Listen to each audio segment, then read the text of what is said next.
সকলকে সুপ্রভাত জানিয়ে ভিডিওটি স্টার্ট করছি। আজ সকাল থেকে বৃষ্টি, আগের দিন যেমন ঝুম আকাশ ছিল, আজ ঝুম বৃষ্টি। সত্যি কথা বলতে গিয়ে কটার সময় 7টা বেজেছে, কখন 10টা বাজছে কিছুই বোঝা যাচ্ছে না, সময়ের বুঝতে নেই। দেখতে দেখে বাইরের গ্লোরি অফ মর্নিং যেগুলো আছে তার ছবি তুলতে অনেক দিন ধরে চাইছিলাম, হয়ে ওঠেনি। আজকে ছুটির দিন ভাবলাম ক্লোজ আপ এক ছবি নেব।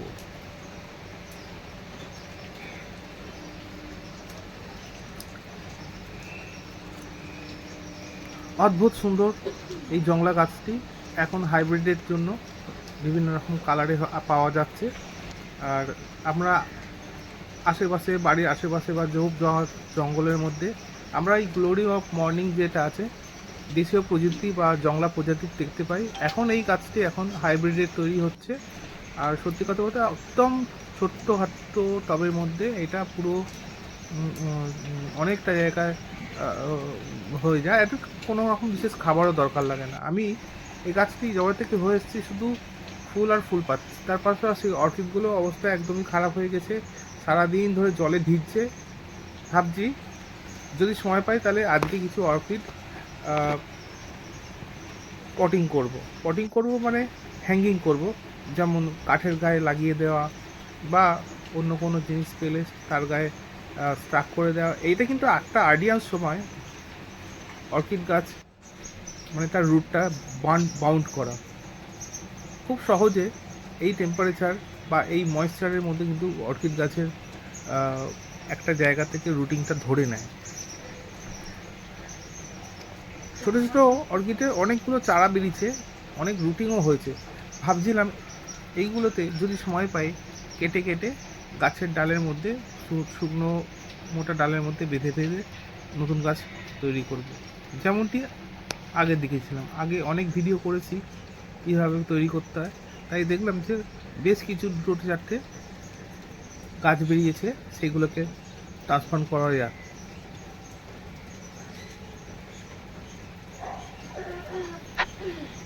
এদিকে নিচের রাস্তায় পাখিগুলোর অবস্থা একদম খারাপ, তেমন কীট পতঙ্গগুলো। সারাদিন সারা রাত ঝড় বৃষ্টির জন্য তাদের অবস্থা নাস্তাবোধ হয়ে গেছে। বাড়িতে লাকি বাম্বুগুলো একদমই খারাপ অবস্থা বলবো না, গাছ জলেতে নষ্ট হয় না, কিন্তু অতিরিক্ত জলে নষ্ট হয়। আমি আগেও বলেছি লাকি বাম্বু যখনই বৃষ্টির জলে ভিজবে তখন তারা তরতাজা হয়ে যায়।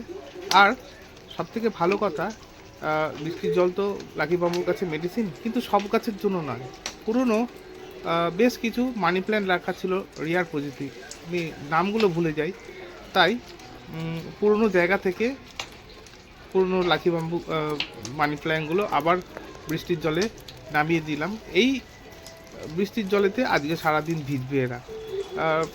সত্যি কথা বলতে গিয়ে ছোটো জায়গাতে এই টাইপের গাছ করার সময় যদি অনেকক্ষণ ধরে বৃষ্টিতে ভেজে বা অনর্গল বৃষ্টিতে ভেজে, তাহলে কিন্তু অনেক সময় পাতা হলদে হয়ে যায়। সেই জন্য এগুলোকে একদম আতুর ঘরে রাখার মতনই একটা পেটির মধ্যে গুছিয়ে রেখেছিলাম। অল্প অল্প জল দিতাম পেটির নিচের থেকে জল টেনে এরা বেঁচে থাকতো।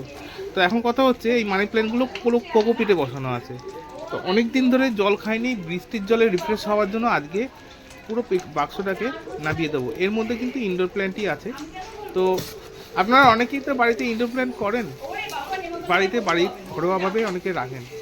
আমি একটা জিনিস সাজেস্ট করতে চাই, বৃষ্টির জলেতে ইনডোর প্ল্যান্টগুলোকে যদি বার করে দিতে পারেন একদিনের জন্য, প্রত্যেক দিনের জন্য না, একদিনের জন্য, তাহলে কিন্তু তারা আবার তাদের পুনর্জীবনটা ফিরে যায়।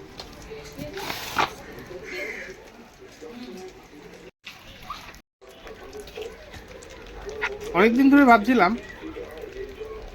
লাকি বাম্বুর গাছের জেলটা দিয়ে একটা ভিডিও করব। উড বাম্বুগুলো অনেক পুরনো ছিল, অনেক পুরনো বলবো না, নতুন গাছ নিয়ে আসা হয়েছিল, বৃষ্টির জলেতে পচে যাবে বলে আলাদা করে রাখলাম।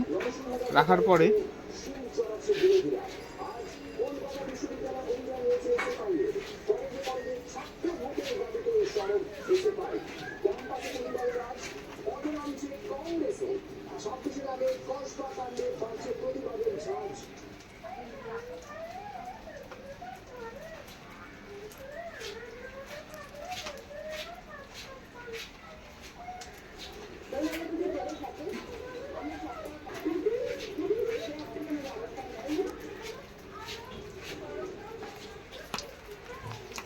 একটি লাকি বাম্বু সিলেকশন করলাম। লাকি বাম্বুটাকে নর্মাল জলের মধ্যে কিভাবে রাখতে হয় আমি দেখিয়ে দিচ্ছি। এই যে নিচে যে লাল বাউন্ডারিটা দেখছেন ওই অবধি কিন্তু জলের লেভেলটা থাকবে। আমি বৃষ্টির জলেতে আমি কিন্তু কাজটা করলাম, বৃষ্টির জলেতে কোনো অসুবিধা হয় না। হাইড্রোজেন পারঅক্সাইডের পার্সেন্টেজ বেশি থাকবে, সেই জন্য গাছ একদম তরতাজা থাকবে, কোনো অসুবিধা হয় না। তার পাশাপাশি পুরনো যে গাছগুলো নীল পেটির মধ্যে বসানো ছিল সেগুলোকে ভালো করে চেক আপ করে নিলাম। আর একটা কথা বলছি, আপনারা যারা যারা বাড়িতে নর্মাল জলেতে লাকি বাম্বু করেন, লাকি বাম্বু অনেকে জিজ্ঞেস করেন জলটা কতদিন পরে চেঞ্জ করব। মিনিমাম 7 থেকে 10 দিন, প্রত্যেক দিন চেঞ্জ করার দরকার নেই, বা 2 দিন থেকে 3 দিন পরেও চেঞ্জ করার দরকার নেই। 2 দিন থেকে 3 দিন যদি চেঞ্জ করেন তাহলে বারবার রুটটা হ্যাজার্ড হয়, রুটটা ক্ষতিগ্রস্ত হয়, সে ভয় পেয়ে যায়, ফলে রুটটা বাড়তে পারে না, গাছটাও বাড়তে পারে না। আমি একটুখানি জেল নিয়ে নিয়েছি, এই জেল কী করে নিয়েছি, আর জেলটা নিলাম কোত্থেকে, পুরনো পেটিতে আমি অনেকটা জেল জমিয়ে রেখেছিলাম। দেখুন পটাশিয়াম জেলটা যেন লাল হয়ে থাকে। আচ্ছা, এই যে গাছটাকে আমি জেলের মধ্যে বসিয়েছি, এই জেলের মধ্যে কিন্তু বসাবার পরে আমি দেখুন জল হোক বা জেল হোক, লাকি বাম্বু সবসময় কিন্তু নিচের যে লাল বাউন্ডারিটা আছে, নিচের যে লাল জড়িটা আছে ওই অবধি কিন্তু ওই সিস্টেম ওটা দিয়ে রাখা। তো এখন কথা হচ্ছে এই যে লাল বাউন্ডারিটা আছে, সেই নিচের যে লাল বাউন্ডারিটা অবধি যে লেভেলটা আছে, 2 দিন 3 দিন পরে কিন্তু জল টেনে নেয়, গাছ খেয়ে নেয়, বাষ্প হয়ে উড়ে যায়। তার জন্য আবার কিন্তু 2 দিন 3 দিন অন্তর অন্তর এখানে জল দিতে হয়। এবার কথা হচ্ছে কারোর বাড়িতে কি টেম্পারেচার থাকবে, গাছ কি জল খাবে, বাউলের মধ্যে জেল কতটা শুকিয়ে থাকবে, তার টান কতটা থাকবে, সেই অনুযায়ী আপনারা 2 দিন 3 দিন ইন্টারভেল দিয়ে জল দেবেন। আকাশের অবস্থা খুব একটা ভালো নেই, তাই মনে হচ্ছে কালকে বৃষ্টি হবে। যদি কালকে বৃষ্টি হয় বন্ধুরা, গাছগুলোকে জেলের থেকে তুলে, বা নর্মাল জলে যারা করছেন তারা গাছগুলোকে বাউলের থেকে তুলে যদি পারেন বৃষ্টির জল স্টোর করে রাখবেন, তার মধ্যে ভালো করে ওয়াশ করে নেবেন, আবার নতুন করে গাছ বসাবেন। ভিডিওটি ছোট্ট প্রতিবেদনে ছাড়লাম, যদি ভালো লেগে থাকে অবশ্যই লাইক শেয়ার কমেন্ট করতে ভুলবেন না। আজকের ভিডিওটা এই পর্যন্ত রাখলাম, ফিরছি আবার আগামীকালের ভিডিওতে। টাটা, সকালে সুস্থ থাকবেন, ভালো থাকবেন।